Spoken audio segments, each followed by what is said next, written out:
வணக்கம், நான் உங்கள் அப்ஜித். கடந்த 2-3 நாட்களாகவே இந்த 200 ரூபா ஊப்பிகளால் அதிகம் விரும்பி பரப்பக்கூடிய ஒரு அட்டைப்படம்னா அது இந்த ஜூனியர் விகடனுடைய அட்டைப்படம் தான். பார்த்தீங்களா, சீமான் போய் ரஜினியை சந்திச்சிட்டாரு, 2 பேர் ரகசிய கூட்டணி, பிஜேபியினுடைய பி டீம் தான் சீமான்றது உறுதியாயிடுச்சு பார்த்தீங்களா அப்படின்னு சொல்லி ரைட்டப்புகளாக எழுதி தள்ளிக்கிட்டு இருக்காங்க. நானும் என்னடா இந்த மாதிரி ஒரு அட்டைப்படம் போட்டு ஒரு ஆர்டிக்கல் வந்திருக்குன்னு சொல்கிறாங்க, போய் பார்ப்போம்னு சொல்லிட்டு 30 ரூபாயை கொடுத்து இந்த புத்தகத்தை வாங்கி அப்படி திறந்து பார்த்தா உண்மையிலே இதை ஜூனியர் விகடனுடைய குழுமம் தான் அடித்து வெளியிட்டிருக்காங்களா இல்லை திமுக கட்சிக்காரங்க வெளியிட்டிருக்காங்களா அப்படின்ற அளவில் சந்தேகம் வந்துருச்சு. ஒருவேளை திமுகவினுடைய ஐடி விங் இந்த புத்தகத்தை அச்சிட்டு அதில் விகடனோட லோகோவை போட்டு எது விற்றுக்கிட்டு இருக்காங்களோ அப்படின்னு கூட சந்தேகம் வந்துருச்சு. ஏன்னா எந்த பக்கத்தை திறந்தாலும் அதில் இந்த சின்னதனுடைய பிறந்தநாள் வாழ்த்துக்கள் செய்தி தான் இருக்குது. நீங்கள் ரேண்டமாக எந்த பக்கத்தை திறந்தாலும் அதில் இவருடைய பிறந்தநாள் செய்தி மட்டும்தான் இருக்குது. இந்த விகடன்லாம் அப்பப்போ வெளியிடுவாங்க, தீபாவளி சிறப்பு மலர், பொங்கல் சிறப்பு மலர் அப்படின்னு சொல்லி வெளியிடுவாங்க. அது மாதிரி உதயநிதியினுடைய பிறந்தநாள் சிறப்பு மலராக இந்த புத்தகத்தை வெளியிட்டிருக்காங்க. ஏன்னா அவ்வளோ விளம்பரங்கள். 64 பக்கம் கொண்ட இந்த புத்தகத்தில் 30 பக்கங்களுக்கு இந்த சின்னவருடைய பிறந்தநாள் செய்தி மட்டும்தான் இருக்குது. இந்த விளம்பரத்தை எப்படியாவது விற்கணும் அப்படின்றதுக்காக இப்போ சமீபத்தில் நடந்த ரஜினி சீமான் அவருடைய சந்திப்பை பயன்படுத்தி இவங்க வன்மத்தெல்லாம் கொட்டி ஒரு ஆர்டிக்கலாக எழுதி அதை வைத்து அட்டைப்படத்தை வைத்து புலகாயுதம் அடித்து இந்த புத்தகத்தையும் இவங்க விற்றுக்கிட்டு இருக்கானுங்க. இதில் கொடுமையான விஷயம் என்னென்னா, இந்த ஜூனியர் விகடன் அப்படின்றதுக்கு கீழே குரலற்றவரின் குரல் அப்படின்னு ஒரு வரி இருக்குது. இதுதான் எனக்கு புரியல. காசு இருக்கவன்ட்ட பணத்தை வாங்கிட்டு 30 பக்கத்துக்கு விளம்பரம் போட்டிருக்க, உன் இஷ்டத்துக்கு கதையாக அடித்து தள்ளி இருக்க, இது குரலற்றவரின் குரலா? காசு இருக்கவனுக்கு ஜால்ரா அடிக்கிறீங்க, இதுக்கு எதுக்கு இந்த மாதிரியான வாக்கியம்லாம் வச்சுக்கிட்டு இருக்காங்கன்னு எனக்கு புரியலை.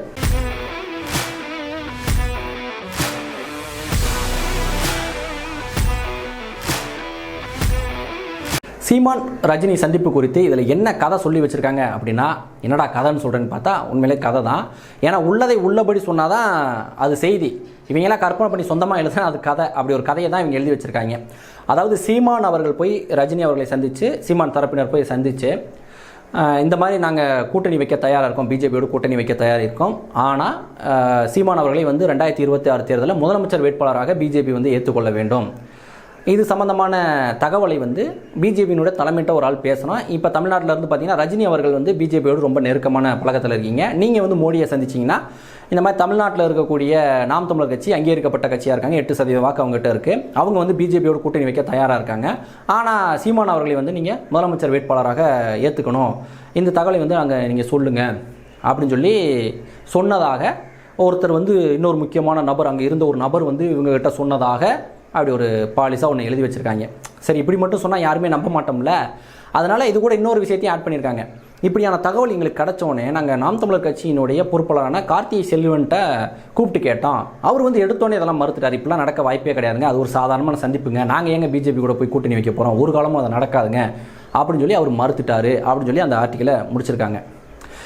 அதாவது பொய்யை சொல்ல வேண்டும், அதை உண்மை மாதிரி சொல்ல வேண்டும் அப்படின்றதுக்காக இப்படி ஒரு விஷயத்தை இவங்க பூசி மொழியை எழுதி வச்சுருக்காங்க. பொய்யை 100ல் ஒரு 2 பேர் நம்பினா கூட லாபம் தானே. ஏதோ ஒரு 4 பேர் பரவாயில்ல போய் இந்த ரஜினியை சந்திச்சிட்டாரில் இருக்கும்பா அப்படின்னு ஒரு 2-3 பேர் சொல்லுவாங்கல்ல, அந்த மாதிரியான அல்ப காரணத்துக்காக இப்படி ஒரு ஆர்டிக்கலை இவங்க எழுதி வச்சுருக்காங்க. உடனே நீங்கள் நினைக்கலாம், அதான் இப்போ 2026 தேர்தலில் பிஜேபியோடு நாம் தமிழர் கூட்டணி வைக்காமல் தனித்து தானே போட்டிடுவாங்க, அப்போ எல்லோருக்கும் தெரிஞ்சிருந்தா இது ஒரு பொய் செய்தி அப்படின்னு நீங்கள் நினைக்கலாம். அதுக்கு இவங்க ஒரு பிட்டு வச்சுருக்கானுங்க. சீமானை முதலமைச்சர் வேட்பாளராக பிஜேபியினர் ஏற்றுக்கொள்ளவில்லை, அதனால் நாம் தமிழர் கட்சி பிஜேபி கூட்டணி அமையவில்லை. ஆனால் மற்றபடி சீமானுக்கு பிஜேபியோடு கூட்டணி வைக்க வேண்டும் என்ற எண்ணம் இருந்தது, இவர் உண்மையிலே பிஜேபியினுடைய பி டீம் தான் அப்படின்னு சொல்லி அப்போ பேசுவாங்க. அப்போ அப்படி ஒரு விஷயத்தை பேச வேண்டும் என்பதற்காக இன்று ரஜினி சீமான் அவருடைய சந்திப்பை இவங்க இந்த மாதிரி இட்டுக்கட்டி பயன்படுத்தி கொள்கிறாங்க. ஆனால் இதில் எல்லளவும் உண்மை இல்லை அப்படின்றது இங்கே இருக்க எல்லோருக்குமே தெரியும். ஏன்னா நீண்ட நெடுங்காலமாகவே கட்சி தொடக்கத்திலேருந்து இன்று வரைக்குமே சீமான் அவர்கள் ஒவ்வொரு மேடையிலும் சொல்வது, ஒருபோதும் தேசிய கட்சிகள் திராவிட கட்சிகளோடு நான் கூட்டணிக்கு போகவே மாட்டேன் அப்படின்னு சொல்லி ஒவ்வொரு மேடைகளையும் சொல்லிக்கிட்டே இருக்கார். அது மட்டும் இல்லாமல் இன்று சீமான் அவர்களை பின்பற்றக்கூடியவங்க, சீமான் அவர்களுக்கு வாக்கு செலுத்தக்கூடியவங்க எல்லாருமே சீமான் என்ற தனி மனிதனுக்கு யாரும் வாக்கு செலுத்துறது கிடையாது. அவர் பின்பற்றக்கூடிய தமிழ் தேசிய கொள்கைக்கு தான் வாக்கு செலுத்துகிறாங்க. சீமான் அவர்கள் அந்த கொள்கையிலிருந்து பிரிஞ்சு வேற பக்கமாக போறாரு அப்படின்னா இங்கே இருக்கக்கூடிய இளைஞர்கள் அந்த கொள்கையின் பக்கம் தான் போவாங்களே தவிர சீமான் என்ற தனி மனிதனை பின்பற்றி போக மாட்டாங்க. இது மிக தெளிவாக அண்ணன் சீமான் அவர்களுக்கே தெரியும். எனவே ஒருபோதும் இந்த மாதிரியான ஒரு செயலை அவர் செய்ய மாட்டார், எல்லோருக்கும் வெளிப்படையாக தெரியும். அதை மீறியும் ஏதோ ஒன்று உலகமாக தவறாக ஒன்று நடக்குதுன்னு வைங்களேன், அப்பையும் பார்த்தீங்கன்னா அது அண்ணன் சீமான் அவர்களுக்கு மிகப்பெரிய ட்ராபேக்காக தான் முடியும்.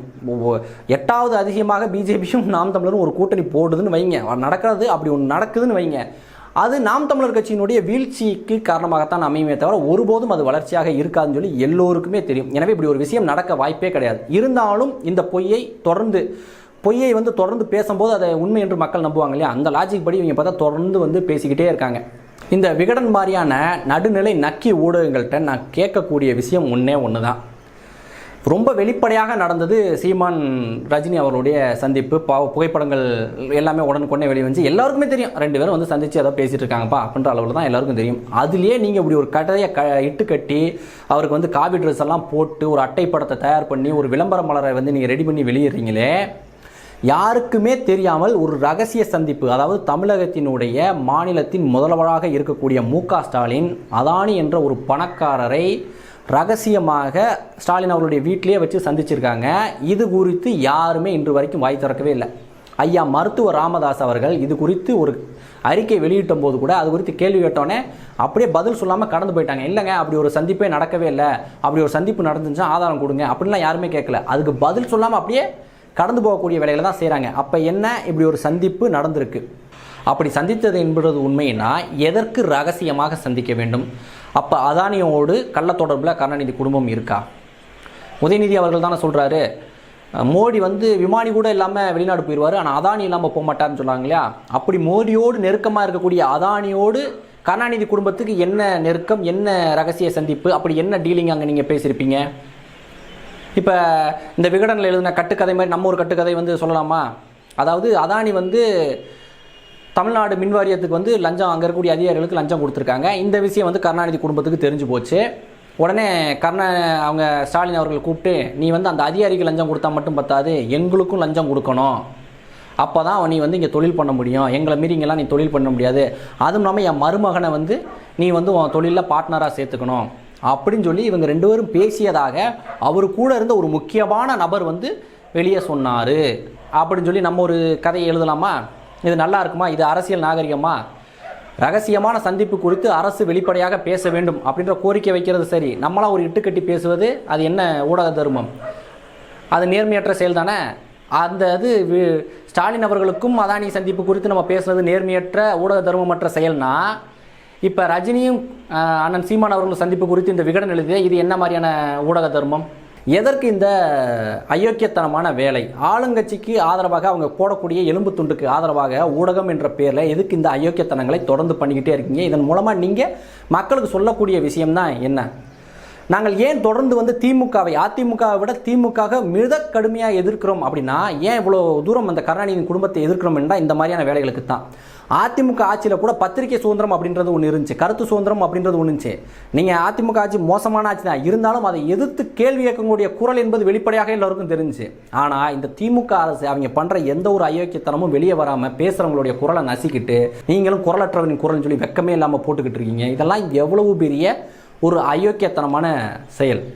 இந்த விளம்பரங்களையெல்லாம் பார்க்கும்போது இன்னொரு விஷயம் ரொம்பவே வெளிப்படையாக தெரியுது. ஒரு காலமும் இந்த திமுகவில் இன்னொரு மனிதர் அந்த கட்சியினுடைய தலைமைக்கு வந்துவிடவே முடியாது. காலங்காலத்துக்கும் இந்த கருணாநிதியின் குடும்பம் தான் இந்த திமுகவை தலைமை வகிக்கும். இவங்க பூரா நம்ம சொந்தக்காரங்க மாமி மச்சான் பூரா அதுக்கு காவடி தூக்கிட்டே சாகணும் அப்படின்றது நல்லா தெரியுது.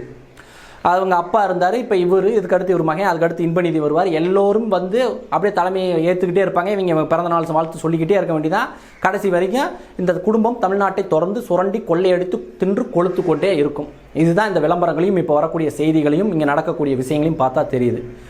ஊடகம் என்பது கொஞ்சமாச்சும் நேர்மையோடு நடந்துக்குங்க, கொஞ்சமாச்சும் மனசாட்சியோடு நடந்துக்குங்க அப்படின்னு தான் இந்த பதிவின் மூலமாக கேட்டுக்கிறேன். கண்டிப்பாக இந்த மாதிரியான விகடன் மாதிரியான ஊடகங்களுக்கு ஒருபோதும் மனசாட்சி இருக்காது. ஏன்னா நீண்ட நெடுங்காலமாகவே தமிழ் தேசிய அரசியலுக்கு எதிராக ஆர்டிக்கல் எழுதுகிறேன், கடிதம் எழுதுகிறேன்னு எழுதி கொண்டு இருக்கக்கூடிய நபர் தான். அதற்கும் நாம் அப்பப்போ இந்த விகடனுக்கு எதிராக பதில் போட்டுக்கொண்டே தான் இருக்கும். எனவே துளியும் உண்மையற்ற, உண்மைக்கு புறம்பான செய்திகளை பரப்புவதற்கு பேர் பத்திரிகை கிடையாது, அதுக்கு பேர் வேற. அதெல்லாம் நான் சொல்ல விரும்பலை. எனவே இனியாவது கொஞ்சம் மனசாட்சியோடு நடந்துக்குங்க. இந்த வீடியோ சம்பந்தமான உங்களுடைய கருத்துக்களை கமெண்ட்டில் தெரிவிங்க. என்னால் முடிஞ்ச பதில்களை நான் சொல்கிறேன். வீழ்வது நாமாயினும் ஆள்வது தமிழாகட்டும். நன்றி.